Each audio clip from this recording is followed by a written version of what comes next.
go. That's right. Find out everything you want to know at the Headley Group Real Estate Show. Tune in for all the hotness. When it come to real estate, we cover all topics. First time home buyers selling your property. Want to build an empire? Real life monopoly. We talk duplexes, triplexes, multifamily units, and commercial investments. We got you. The Headley Group got you. You can own whatever you want. Who gonna stop you? We got you. The Headley Group got you. Here's your host, Mike Headley. Hey, ladies and gents, this is Mike Headley. We are back on the Headley Group Real Estate Show. Listen, like I told you always, we got a great guest today. This brother has been doing some wonderful things in the Florida area. And actually, he is my cousin's broker that we had on a couple of weeks ago. Let's give it up from Combs Premier Realty Group, Mr. Emmitt Combs. Thank you, boss. Thank you. We've done some research. You got a lot of great stuff within a short period of time, right? As far as you being in the business. So what we want to know is, what made Mr. Combs get into the business? What was that itch that said, I need to get my real estate license and I need to start a brokerage? All right. I'm gonna have to do the short version. Okay. I'm putting the long version in the book, be coming soon. Short version.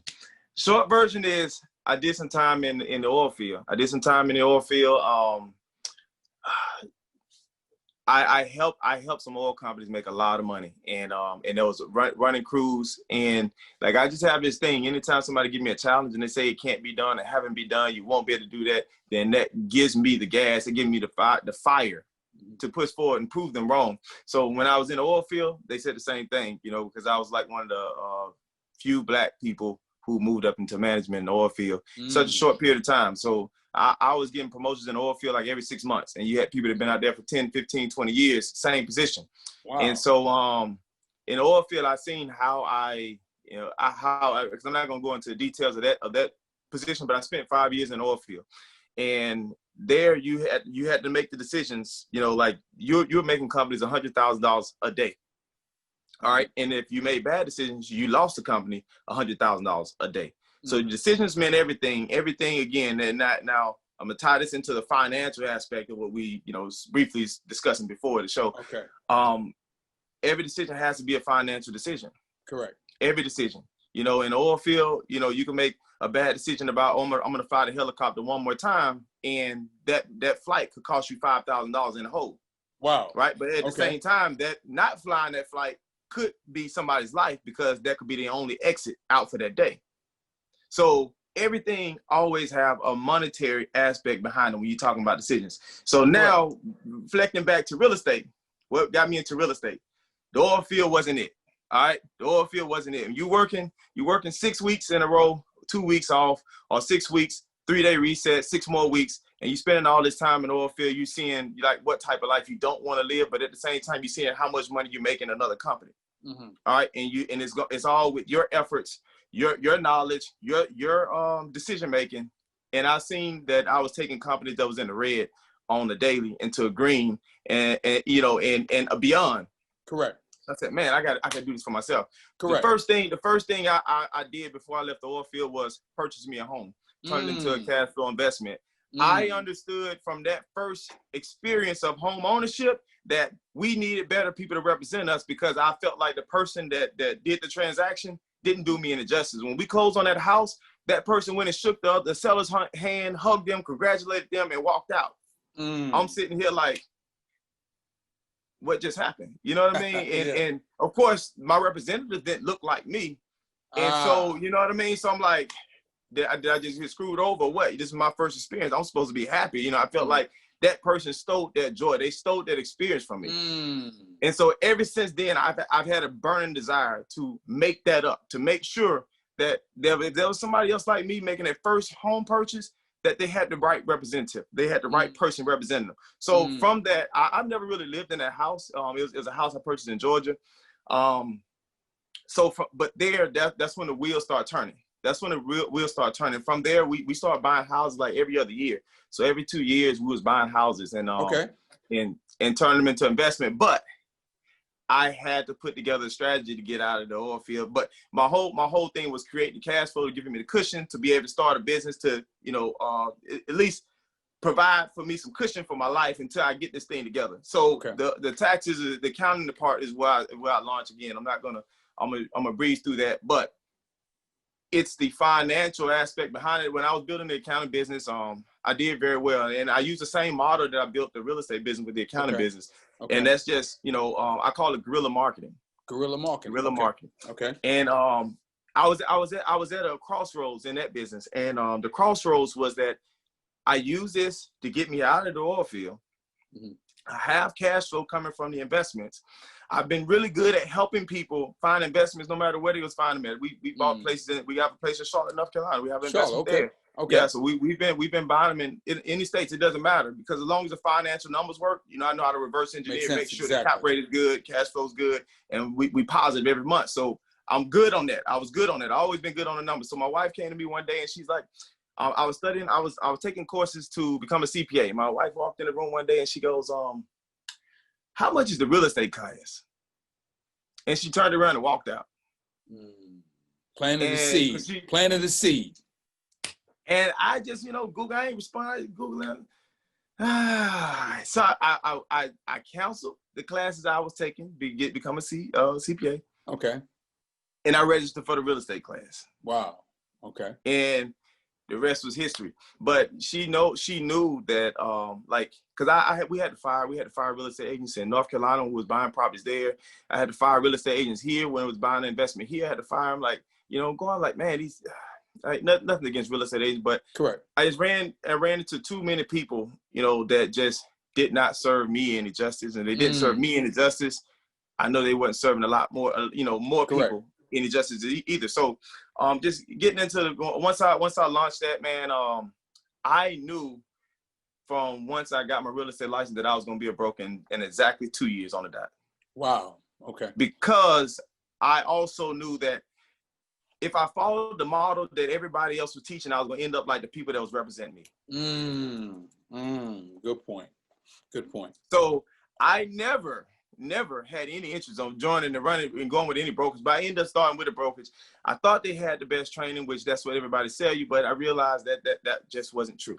I think we shared that same, I think we probably shared that same mindset. Go ahead. Yes. So my journey as a broker, and I know you wanted me to touch on why I started the brokerage, because there was a lack of support and representation in the areas that needed.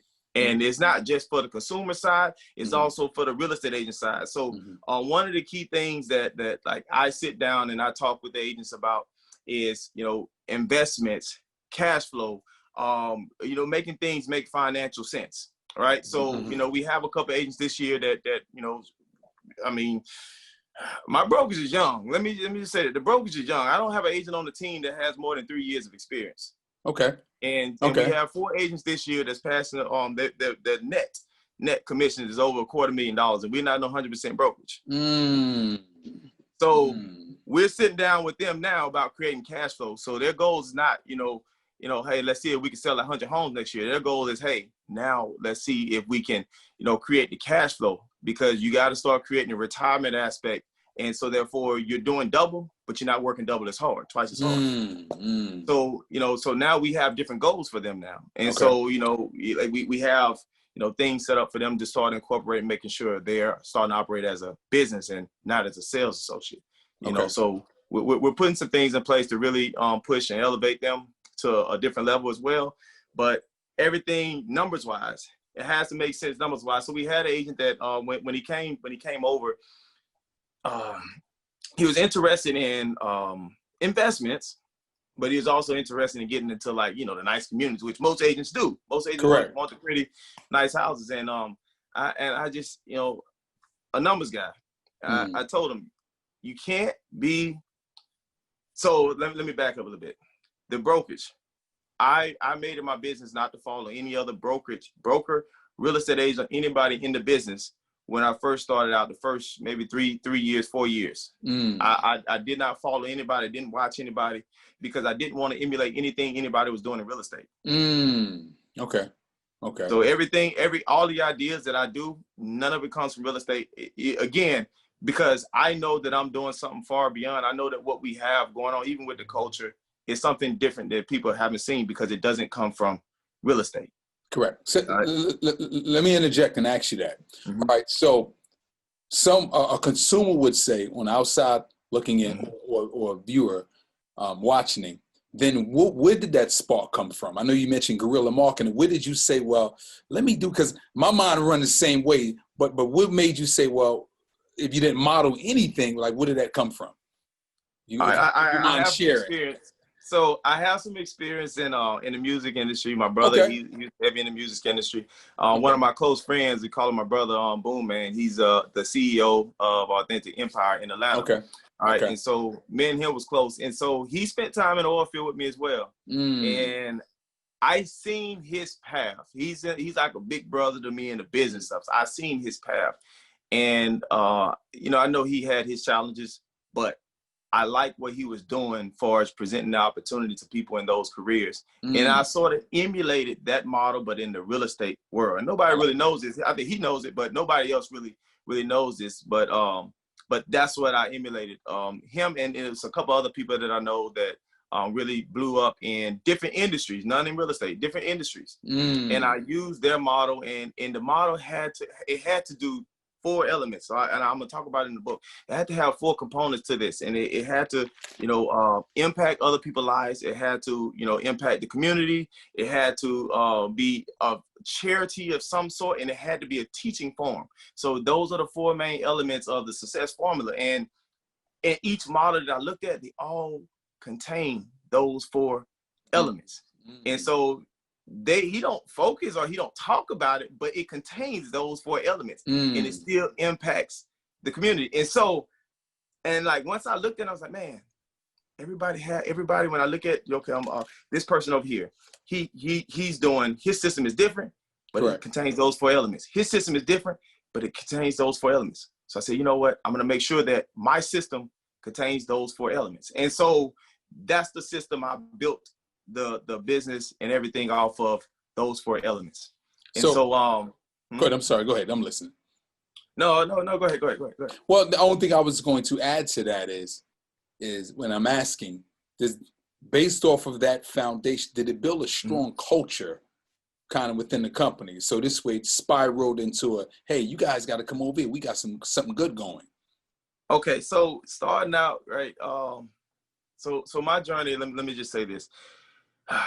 The journey of building the right culture starts with the right people and the right personnel. You know, you got to have the right foundation first. So the first 2 years as a broker, I really wasn't trying to like recruit or bring on anybody. I was just focusing on me and getting the systems in place, so therefore I can duplicate those systems with other people and help them be successful. So the first couple of years I was working on that. And then on top of that, I started my career down in South Florida. And so when I launched the brokerage, I had relocated to Orlando. So it was my first year in Orlando, first year starting the brokerage. So all the stuff that I'd done, it was down in Miami, and like I'm starting brand new. So I said, okay, now here's a test moment. Use a new kid on the block.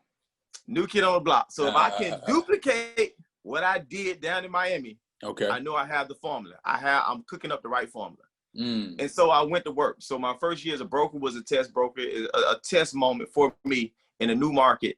And I created the exact same results within the 12 months. Exact same results. Exact same results. So I said, you know what? So and one thing about me, so I have some books with me, right? Okay. And so in this journey, they say right there, Tuesday, December 17, 2019. Every single day I write down what I did throughout that day. And I do a follow-up of the day, and like things, not just everything, but things that stood out to me. So I write it down so I can reflect on exactly what happened that day and what I felt was the most impactful thing, that with the objections that I had that I couldn't answer. And so I used those every day as a building day, as a testing day. So every day I made sure that I was better than the day before.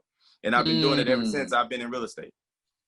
So 6 years I've been building. Every day I know I'm better than the day before, because I know what happened yesterday. I know what I couldn't answer. Correct. And so I worked on that this morning. And I'm looking for another situation that I can engage and implement and be better than I was yesterday. So that's been sort of my growth formula over all these years. And like here, when I started the brokerage here in Orlando, a lot of people were saying that, that he's just a hot single, he's here, he's gonna be gone. And I take that, and I like that. I like that. That's fuel. That's fuel. Yes. Correct. I love that. And so again, my main thing was just number wise. I had some promises that I made to my wife that I had to fulfill. And, I told her once I got everything going that I would be that safety net, that relief to bring her from a corporate job. I did that, So is she licensed? Yes, my wife is licensed. She's licensed. She runs the Combs team now. Okay. She's been licensed since February, and she's approaching 10 million in volume in, less than a year. And hold up, brother. We got to get congratulations on that, man.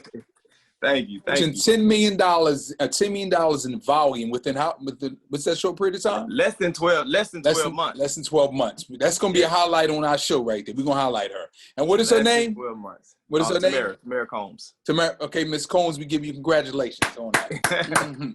Well, go ahead. Yeah, so like we don't get a lot of the recognition and so forth, because we so spread out, and we have agents that's killing it in South Florida, we have agents that's killing it in Lakeland, agents that's killing it in Orlando. We have agents on our team now in Jacksonville that's starting to get the ball rolling. Really big up there. So we're spread out, and I like it that way because I don't want people to think that we're competition, because we're not. We're in our own lane. We don't compete against anybody. Our doors are open. Our doors are open for agents to come and join, but at the same time, we don't pressure people to come, because if you come to our team, we want you to want to be here. We just want you to want to be here. I second that motto. You can come. Yes. I would love for you to come. You choose not to, then hey, so be it. Yeah. But one thing about our culture that I hold so dearly is I don't let people abuse and use our resources and what we have. So it's almost like a family culture. So correct. And I know that some people don't like me for it, but you're not gonna like everybody, and I accept that. Correct. If you don't like me for that, is that you come over, you leave, I just don't allow you to come back. Because you know what type of culture we have. And if you came over, it didn't work the first time, it's not gonna work the second time. Period. Question on that. Have you ever had to let a broker go? Absolutely. We've let people go. We've had people undermine where I was because they didn't respect me early on, and it was cool. It was cool because like when to get down to the basics, I didn't start the brokerage to build like a wealth empire off of agents. I started the brokerage to give support where there was lack of. I started the brokerage to train agents to help them build a business that will provide for their family the way it provides for mine. So at the end of the day, like whether we have agents or not, we're going to eat because we have investments that's creating the cash flow, which I'm teaching agents. We have our own team that's generating basically our source of income. And then everything that pretty much the brokers do, we invest that back into the business to help the agents grow, for them to have the proper resources, the proper support. So like we're not worried about the pocket watchers. We're not worried about the pocket watchers, but as we get more people on the team and they see how we're spread out. When the agent need me in Jacksonville, guess what? I'm in Jacksonville. They need me in South Florida, I'm hopping on the flight, I'm in South Florida. They need me in Tampa, I'm in Tampa. So just yesterday I was in Miami. We have listings down there. We had agents that have home buyer workshop. The day before that, I was up in Jacksonville. Now I'm back in Orlando. I'll be in Atlanta tomorrow. So like wherever they need me, I'm there. And and I think that's where, a lot of I think there's no true competition, because I feel like a lot of the big mama, the big brokers, the big box brokerages, they're not as personable. They're not as personable as I am. And at the same time, like we are doing things on the level of the big box corporations. Correct. But we're doing it smart. We're doing it smart. We're not in competition with them or anybody else. And so you'll see me supporting other brokers or other agents out, because it's no competition. And I try to teach that within our in-house as well, that, we have top producer agents in the same city. And, and I show them and say, look, I want you to come to this workshop. I want you to see the people in there. If you know anybody in this workshop, let me know. So we have a workshop. We just had one last weekend, had agents there. The room was full. He did not know not one person in that room. And I said, see, this is a testimony. You all can win together, because there's enough people. The population is growing. There's enough people here to where everybody has their own lane. Your personality is going to attract a unique,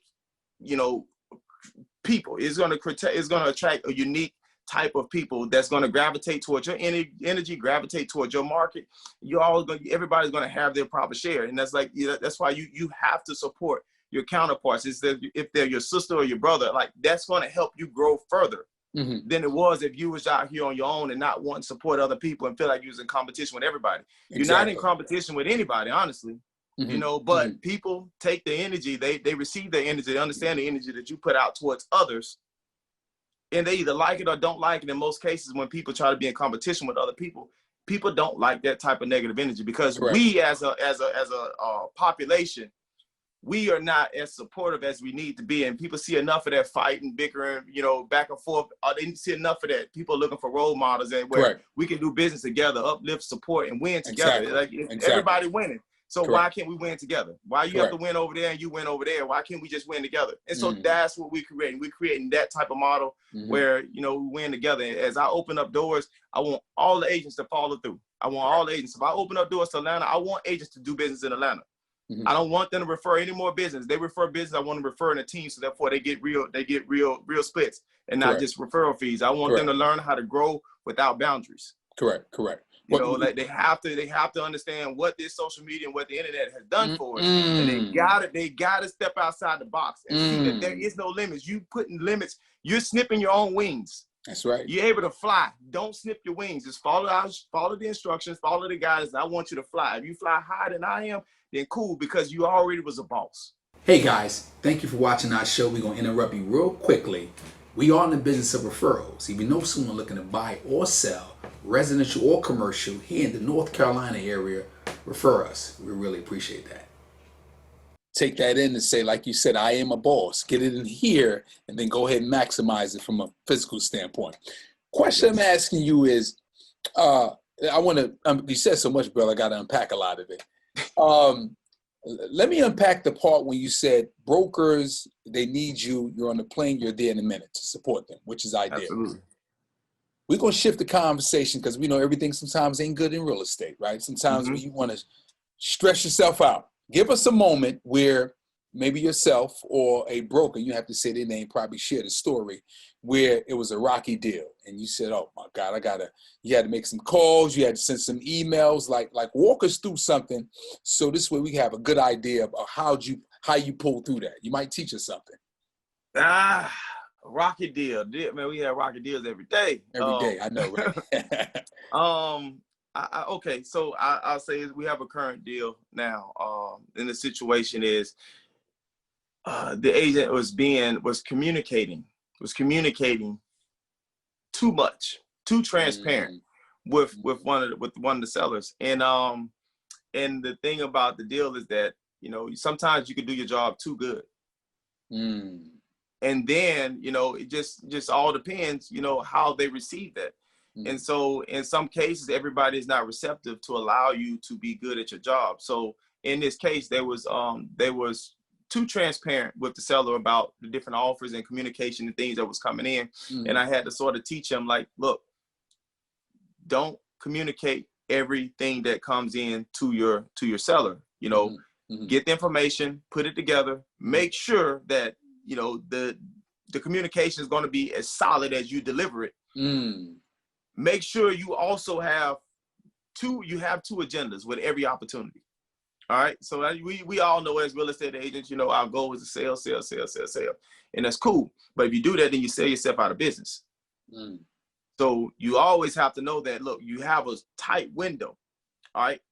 Have a strategy together. Just because you get a listing, you have two agendas. One agenda is to generate more business. The other agenda is to do your due diligence, you know, to the seller, which is sell the property, right, in the time frame. Now, if you have 30 days, 60 days, you know, 3 months, 6 months, then if you receive, let's say, for instance, if you receive an offer that comes in today, right, a cash offer, and let's say today is Monday, you receive a couple of showings, but you also have an open house scheduled for this weekend, right? We have to learn how to make sure we strategize and not bite on what's being received, because even though you have an offer in right now, you haven't seen the house. And so you have to strategize. So, okay, look, well, we're doing an open house. We're not doing any showings this week. We're doing an open house. Now, you already have a solid offer, possibly. but now you need them to provide all the other providing documentation for us, the lender contact or the proof of funds, and and make sure all the terms in the contract is agreeable to the seller without really communicating that to the seller. So you can let the seller know, hey, we have some people that's interested on waiting on the final documentation. Once we get everything, then I present everything. But we're doing our showing, we're doing our first showing for the open house. Now you have a deal, you have a possible deal on the table right now. So instead of being so anxious on getting the money right now, make everybody wait to the open house. So now the sellers are not allowing unnecessary traffic to come into the house, because once you do that, now the seller's like, hey, I want to accept what's on the table right now. But you could also miss the better opportunities and the strongest offer. So you package it, you wait, you only show it, even though you may have 2 or 3 offers before the open house, but you only show it one time, and you get the seller to agree on that. Instead of showing the seller every offer as they come in, and then you wait on other documentation, now the seller's like, well, why do an open house? So that was one of the issues we had, and then the offers end up not being as solid as the sellers thought. And now he ended up doing an open house the week later, but it was just things were thrown off because then he had already planned for the week before, and then he had to sort of rush everything to try to do it the week after. But it's like he could have had a greater impact. So that was rocky, because then the seller got frustrated and was thinking about pulling the whole deal, pulling it off the market, because too much traffic. Correct. Too much. They didn't want to keep cleaning. So I told him that was unnecessary anxiety for the seller. If we could have held some of the information, insinuated that we have some interested buyers waiting on to present the rest of their stuff, and everybody's going to view on Saturday. So you just get your house ready. We're going to do it one time. We have people ready. The people that's coming, they already submitted offers. So we're good. And we'll review all the offers at one time. And then you let the sellers know, you let the buyers know at the same time. The seller is not accepting any offer for somebody who have not seen the property. We're going to do all the showings on Saturday. Now you've told everybody what the goal is, and you brought everybody to the same point. So now everybody's on the same page, rather than having the seller on the fence about accepting something, not doing the open house for unnecessary traffic. So that was one of the ones that was on the fence. We was able to bring it back together and keep the deal on the table. So that was one. But it's I mean, it's so many different different stories of different deals that could go left and has gone left, and we was able to save it. Correct. And but that was just one of them. That was one of them, because we also have the seller under contract on another new construction. So if that deal falls apart, the other one falls apart. Okay. And particularly dealing with COVID-19, you don't want, like you said, a lot of people going out of the house. You said they cleaning. So, and I know they probably frustrated with that. Yeah, you handled that well. Question, segue over into, what would you sell a new broker is getting into the business, right? They saying, man, I see Premier Combs Realty, and I see the nice videos, I see the nice cars, the shiny suits. They're making a lot of money, right? I want to be a part of that culture. So that means I take my real estate test, I pass it, I'll start getting millions at the end of the month. What would you tell to that? Millions? Oh, Jesus. I'm going to say this. Make sure you have a passion for what you want to do. Make sure you have a passion for people more than the money. Because when you're first building the business, just think about it like this. If you suck all the resources out of your business, enjoying the fruits of your labor, and you're not reinvesting that money to make sure other people have a platform, then you're going to delinquish your business at that moment when you start taking money over the people. So for me, even though we were successful, like I'm very frugal to this point, but everything that I do, it always have to have different agendas with it, just like the truck, for instance, right? Correct. So when I first started, like my marketing goal, because I know I'm so frugal, right? Well, let me put a pause on you. You just said the truck. You know what we're talking about. Let's take it from the beginning, so the consumer know. And then in case another agent in Detroit might be like, I want to start that, but go ahead.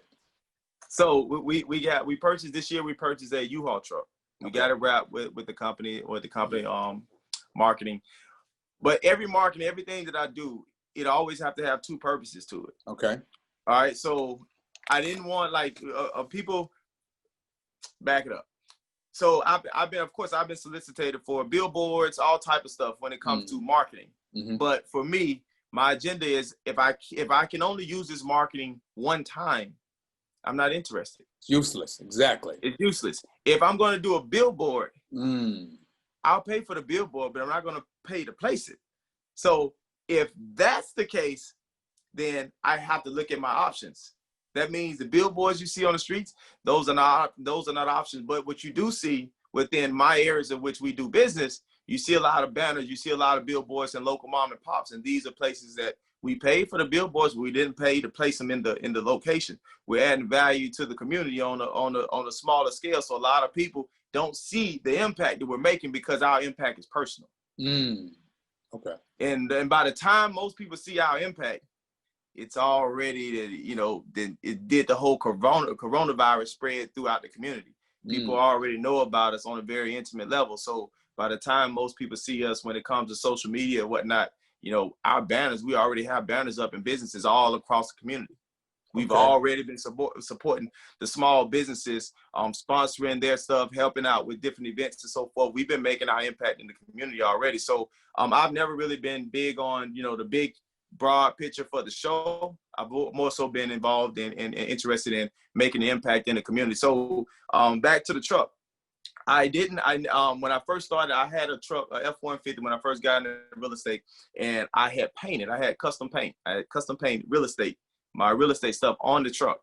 And again, I wanted my marketing to be permanent to where it gets more use than just, paying for a billboard. So that's when it first started, and I know the type of impression. So I always wanted to make an impression. If I do business with you today, I wanted to create some type of marketing campaign that you would never forget.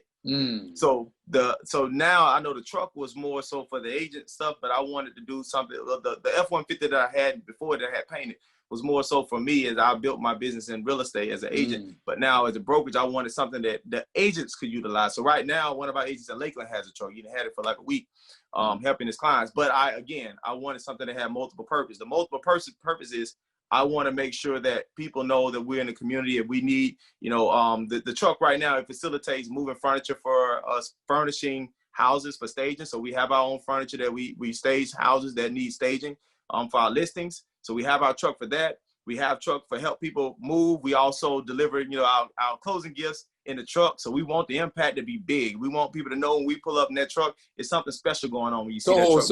So let me interrupt you. You said staging. That's never heard this one before. So you have your own staging furniture. So when you go to stage the houses and you move it in your own truck. Absolutely. Wow, that's some great insight. So now what's the response off the truck? Leads, pick up, people call, walk us through that. Absolutely. Leads. It makes it hard. So it makes it hard for people who you've met in the past to not do business with you when every time they come out, they see that big truck. And they know you're delivering somebody a TV in that truck, or you're going moving furniture, you're doing something in the community because you've done your legwork in the community where people know you on a personal level, and they know this truck is for something when it comes. And we utilize the truck a lot for closings, so they know the truck is for somebody's family that's being blessed. How many trucks do you have? We just have one truck now. One truck, okay, but it's always on the road. It's always on the road. It's always on the road, but 2021, you're gonna see some more. Okay, gotcha. Okay, wow, that's and I had to unpack that. I never heard the furniture or staging in the trucks, but you just enlightened me on that. I might take that idea, brother. Yeah, hey man, look. Yeah. I mean, I really do like that. What's okay? So now we unpack as far as the truck, and I'm glad you told me about that. You told me about the Rocky situation. What I want to know is, you said you're an accountant, so it has to make sense from a numbers standpoint. Have you had to deal with some investors? Because, they don't want to deal, they want to steal, right? They think they want to rock bottom, right? Because you invest. I think I've done some investing. How do you relate to that investor and let them know, listen, these numbers ain't working? I mean, your offer's too low. You need to, we are in a competitive market, probably have multiple offers. What's that communication like? Because, sometimes they can be a little stubborn. So how do you communicate that to them?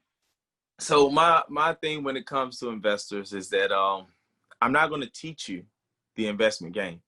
All right. So, and this is one of the things I facilitate to the team.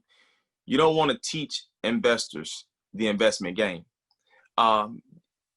Because what they're essentially doing is utilizing you for free services. All right. A true investor don't need a real estate agent to do the groundwork, to do the numbers. They may need you to pull some comps, but they don't need you to go and view a house. A true investor can put an offer on a house just by knowing the numbers. They don't need to see 50 houses. So for us, an investor falls into a B category or a C category, but they're not A buyers. Therefore, I'm not riding around with investors. I'll fire more investors than I work with. Investors have to prove to me that they're an investor. If they don't understand what a cap rate is, if I ask them what the cap rate that they're looking for, if they don't understand what a cap rate is, then you're not an investor, and I can't work with you. You missed some classes before you came to me. I got to interject now. We probably got a viewer right now listening saying, what is the cap rate? Break it down for him, brother. The cap rate is return on investment. So if I understand the cap rate on a particular property, if you understand what cap rate you want in your portfolio, then you know what to offer on a particular property based on the rental rate to produce that bottom line cap rate that you're looking for. So therefore, you don't have to lowball a seller just to, to get in a property to get a good deal. If you understand what your cap rate is. In certain areas, you're going to have higher cap rates than others, but you also have to understand the higher cap rate comes with much higher risk. Ooh, that's right, exactly. So, like, again, when you start talking to, and that's what I try to teach the team, when you start talking to investors, don't waste your time trying to educate, because when you do, that tells you that they skipped the class before they came to you.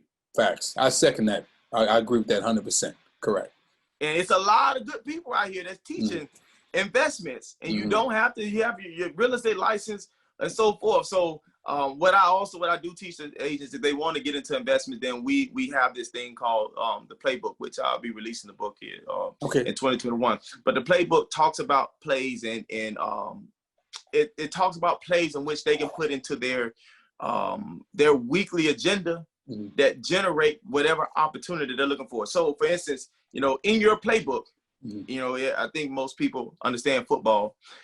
So the analogy is, in your playbook, you want to control the clock, right? Just like a football coach would want to control the clock. They can have all the stars on the team, all the athletic abilities, but if the coach controls the clock, then 9 times out of 10, they're going to win the game. That's right. All right. So with the playbook, it allows you to to control the clock, because you need to have short plays, which are plays that move less than 30 days. All right. You need to have first down plays. These are plays that a strategic plan is put together in order to accumulate those. Then you have touchdown plays, which are your overall goals, what it could be. It could be $1 million deal. It could be a listing where you get the buyer and seller. It could be a farm area, listing where you get 2 buyers from it. But understanding what those plays mean to you in your playbook is the difference between whether you're going to be successful or whether you're going to be, a struggling real estate agent. If you know how to control your playbook, then you're going to grow at a consistent rate, because your short plays are going to keep deals coming every single month. It may not be the best deals you want to brag and scream about, but guess what? It's money going into your bank account, keeping things facilitating, keeping things rolling for you to invest in your first down plays, which are your farming deals, the deals that you got to invest money into the market and make sure you're professionally packaged. And then you have your touchdown goals, the touchdown plays, the plays that you put together. These are loan bombs. These are the plays that you're reaching for. These are the plays that all agents desire to become. Whether it's a $500,000 deal, whether it's $1 million deal, or maybe it's just a home run. You get a listing and you also get to buy on the same one, because you built your database, you worked your database, you have buyers ready to buy your listing once you get it. Those are touchdown plays, because now you take, instead of making a $10,000 commission, you make a $20,000 commission, which is equivalent to $1 million deal. So, you have things, it's all about the numbers. People get so caught up into the product and what they're selling, they forget about the business behind it. And I never get lost. I never get lost about that. I don't care if I sell 1,000 hood homes. I don't care. As long as the numbers make sense, I'm good. I'm good. But let me say something, brother. You gave us so many good jewels here. I mean, because we're gonna talk about that playbook, because I definitely wouldn't mind getting to purchase a copy whenever that does come out. I want to say you enlighten us on. I like the impact, the lives, the community, the charity, as well as the teaching. I like the fact that, again, the truck. I like the fact that you give brokers a deeper insight in terms of culture.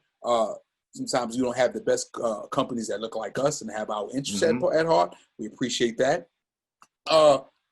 Give us 2 golden nuggets. We ask every guest this before we depart, because again, me and you could chat all day long. Give us 2 golden nuggets that, whether it's a book, whether it's a scripture or a quote or whatever you think, or it's a story, give us something that could be impactful for our viewers. 1, Matthew 7:7. Ask, you shall receive. Seek, you will find. Knock, and the door will be open. If you don't ask, you will not receive. I'm a firm believer in that. You got to ask. I ask a million questions. I got you. Okay. Incorporate daily reading. Daily reading. Yep. Firm daily reading. reading. I can't.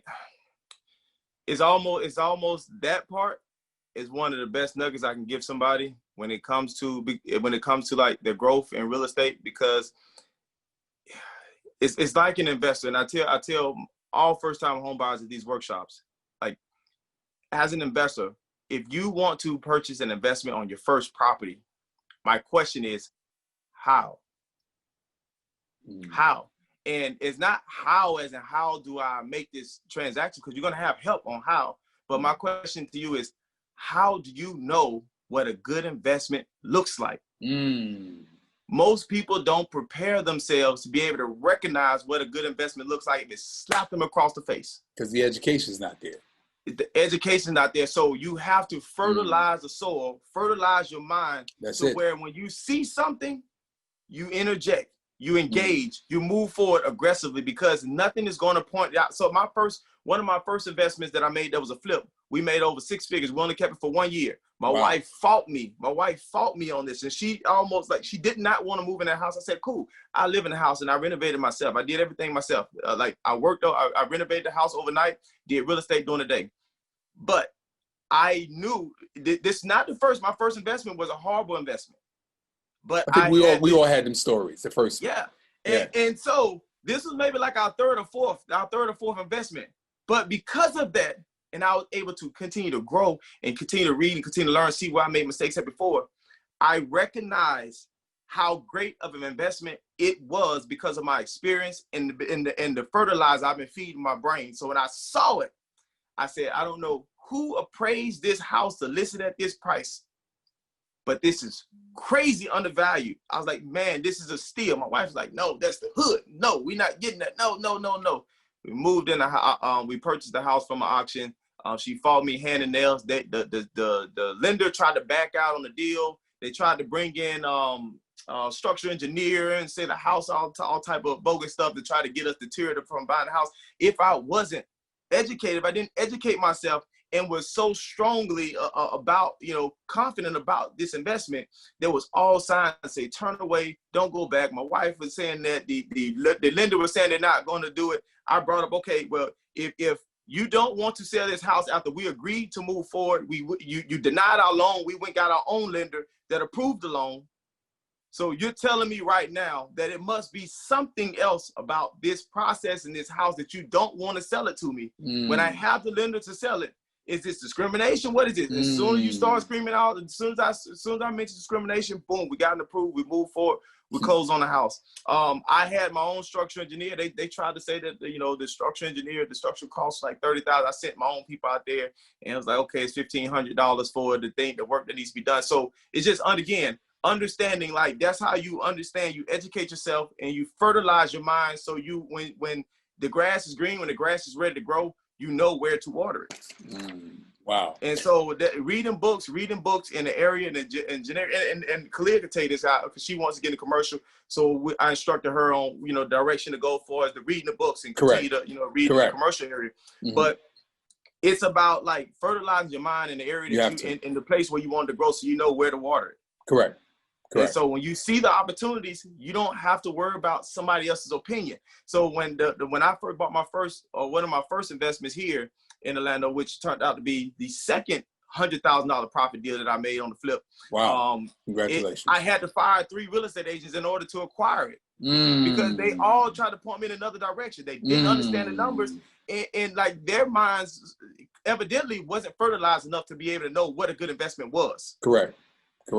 And so again, you have to fertilize your mind. You have to read and educate yourself, because you have to be the investor and the owner of your own portfolio. You can't rely on somebody else to know what your portfolio is supposed to do and how it's supposed to perform. You are responsible for that. Wow, brother. I mean, you literally took the words out of my mouth. But I do want to ask you, once you close on a house, how did she feel, your wife? When you sold the house? She moved in, of course. But we only stayed in the house for a year, man. We Okay. you know, we use a lot of different strategies when it comes Correct. to investment, but Correct. yeah, we walked away with over 6 figures on that. Wow. Deal. Congratulations on that. Yeah. So I will say Combs Premier Realty Group covers all of Florida, and they work with investment properties. You do multifamily. We do multifamilies, investment properties. We do commercial properties, and we're about to be in Atlanta here in a couple of weeks. In Atlanta? 2021. Yeah. In Atlanta? Yeah. Okay, I'm from Atlanta. So oh, you from Atlanta? Oh, okay, yeah. gotcha. Okay, you from Atlanta. Okay, you got to go there. So, and I would say, brother, I will add that any kind of way referrals come, listen, because actually, you know, I sent to somebody, my cousin, maybe a couple of weeks ago. 3 weeks ago. But I think, I don't know, it was one of my agents, so I connected them together. But I will say we do a referral back and forth. You know, I don't mind. Absolutely. We have to get together. We definitely got to get together and talk some more, because me and you could talk for hours. We could bounce some great ideas off each other, you know? Yes. You gave us a great wealth of information. You are alumni to the show, and we will pass all your information will be on our social media. And like I said, guys, like and follow this brother and his company. They're doing some wonderful things in the Florida area.